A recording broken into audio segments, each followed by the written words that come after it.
आप देख रहे हैं न्यूज़ नाउ 24/7 ताज़ा खबरों के लिए हमारे साथ बने रहें।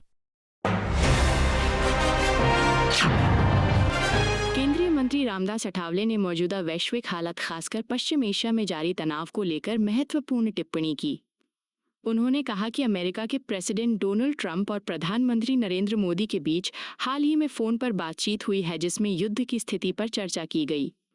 अठावले के अनुसार इस बातचीत से ये संकेत मिलता है कि आने वाले समय में युद्ध की स्थिति में ठहराव आ सकता है और हालात धीरे धीरे सामान्य हो सकते हैं। उन्होंने कहा कि भारत हमेशा से शांति और कूटनीतिक समाधान का समर्थक रहा है और अंतर्राष्ट्रीय स्तर पर भी यही संदेश देता रहा है। उन्होंने ये भी कहा कि इस तरह की उच्च स्तरीय बातचीत से वैश्विक स्तर पर सकारात्मक संकेत जाते हैं और संघर्ष को समाप्त करने की दिशा में कदम बढ़ते हैं।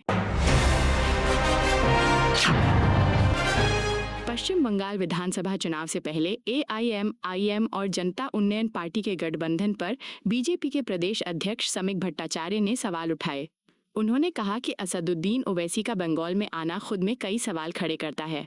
भट्टाचार्य ने आरोप लगाया कि टीएमसी और कांग्रेस की बांटने वाली राजनीति के कारण राज्य का सामाजिक ताना बाना प्रभावित हुआ है। उन्होंने कहा कि इस तरह की राजनीति से समाज में तनाव बढ़ता है और विभिन्न समुदायों के बीच दूरी पैदा होती है। उन्होंने ये भी कहा कि बंगाल में हालात ऐसे हो गए हैं जहां हिंसा और असुरक्षा का माहौल बन गया है। उनके इस बयान से चुनावी माहौल और गर्म हो गया है और आने वाले समय में इस मुद्दे पर राजनीतिक बहस और तेज हो सकती है। केंद्रीय मंत्री गिरिराज सिंह ने एआईएमआईएम प्रमुख असदुद्दीन ओवैसी पर तीखा हमला करते हुए कहा कि उनके दो अलग अलग चेहरे हैं। उन्होंने आरोप लगाया कि संसद के भीतर ओवैसी संविधान और कानून की बात करते हैं, लेकिन बाहर उनका एजेंडा अलग नजर आता है। गिरिराज सिंह ने कहा कि ओवैसी के बयानों में इतिहास से जुड़े मुद्दों को उछाला जाता है, जिससे समाज में भ्रम और विवाद की स्थिति बनती है। उन्होंने ये भी आरोप लगाया कि ऐसे बयानों से देश में कानून और व्यवस्था पर सवाल खड़े हो सकते हैं।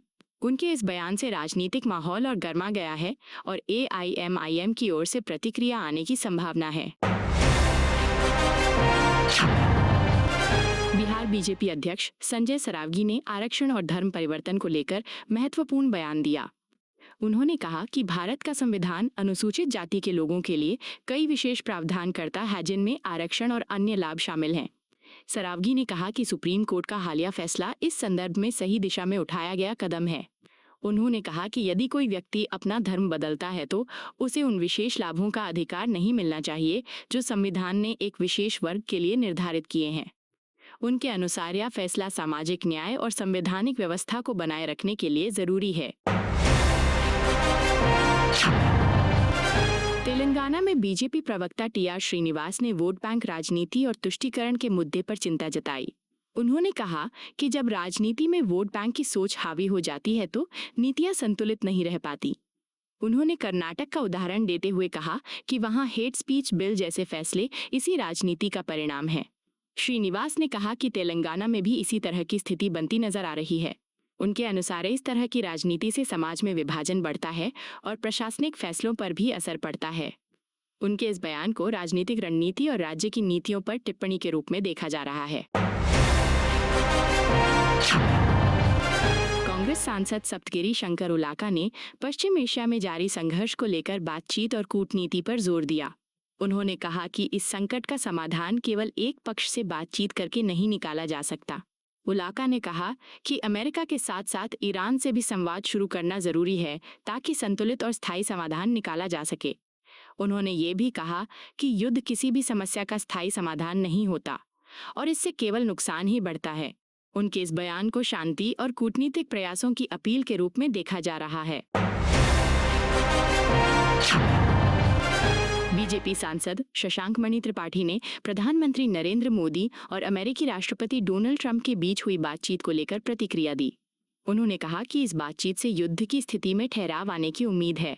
उन्होंने कहा कि प्रधानमंत्री मोदी पहले ही मध्य पूर्व के कई देशों के नेताओं से बातचीत कर चुके हैं और शांति स्थापित करने के प्रयासों में सक्रिय भूमिका निभा रहे हैं। त्रिपाठी ने कहा कि भारत की कोशिश है कि वो वैश्विक स्तर पर शांति स्थापित करने में अपना योगदान दे। उनके इस बयान को भारत की बढ़ती अंतर्राष्ट्रीय भूमिका के संदर्भ में देखा जा रहा है। बिहार के मंत्री दिलीप कुमार जायसवाल ने राहुल गांधी के केरल दौरे और चुनाव अभियान को लेकर आलोचना की। उन्होंने आरोप लगाया कि राहुल गांधी नफरत की राजनीति कर रहे हैं और तुष्टीकरण के जरिए सत्ता हासिल करने की कोशिश कर रहे हैं।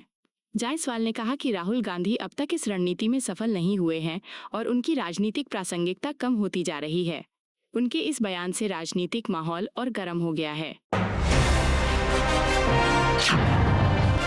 कांग्रेस प्रवक्ता सुरेंद्र राजपूत ने राहुल गांधी के केरल में चुनाव अभियान शुरू करने पर सकारात्मक प्रतिक्रिया दी। उन्होंने कहा कि कांग्रेस समाज के हर वर्ग के लिए काम कर रही है, जिसमें पिछड़े, दलित, आदिवासी, महिलाएं और युवा शामिल हैं। राजपूत ने कहा कि कांग्रेस का उद्देश्य संविधान और लोकतंत्र की रक्षा करना है। उन्होंने ये भी कहा कि केरल हमेशा लोकतांत्रिक मूल्यों को मजबूत करने में अग्रणी रहा है। उन्होंने विश्वास जताया कि राहुल गांधी के नेतृत्व में यूडीएफ इस बार मजबूत जीत हासिल कर सकता है। उनके इस बयान को कांग्रेस की चुनावी रणनीति और आत्मविश्वास के रूप में देखा जा रहा है। केंद्रीय मंत्री शिवराज सिंह चौहान ने मौजूदा अंतर्राष्ट्रीय हालात और बढ़ते तनाव के बीच कांग्रेस नेताओं राहुल गांधी और मल्लिकार्जुन खड़गे के बयानों पर कड़ी प्रतिक्रिया दी। उन्होंने कहा कि उन्होंने दोनों नेताओं के बयान सुने और देखे, जिससे उन्हें गहरा दुख हुआ है। शिवराज सिंह चौहान ने कहा कि ये समय बेहद संवेदनशील है, जब दुनिया के कई हिस्सों में युद्ध जैसी स्थिति बनी हुई है और उसका असर भारत पर भी पड़ सकता है। ऐसे समय में सभी राजनीतिक दलों को एकजुट होकर देश के हित में काम करना चाहिए। उन्होंने प्रधानमंत्री नरेंद्र मोदी के नेतृत्व का जिक्र करते हुए कहा कि देश ने पहले भी कई बड़े संकटों का सामना किया है और हर बार मजबूत नेतृत्व के कारण उन चुनौतियों को पार किया गया है। चौहान के अनुसार सरकार लगातार ये सुनिश्चित करने में लगी है कि देश के नागरिकों को किसी प्रकार की परेशानी न हो और भविष्य में भी हालात नियंत्रण में रहें। उन्होंने विपक्ष पर निशाना साधते हुए कहा कि ऐसे गंभीर समय में इस तरह के बयान देना दुर्भाग्यपूर्ण है और इससे गलत संदेश जाता है। उनके मुताबिक राजनीतिक मतभेद अपनी जगह है, लेकिन राष्ट्रीय हित सबसे ऊपर होना चाहिए। आपको यह वीडियो पसंद आया हो तो इसे लाइक करें, हमारे चैनल को सब्सक्राइब करें।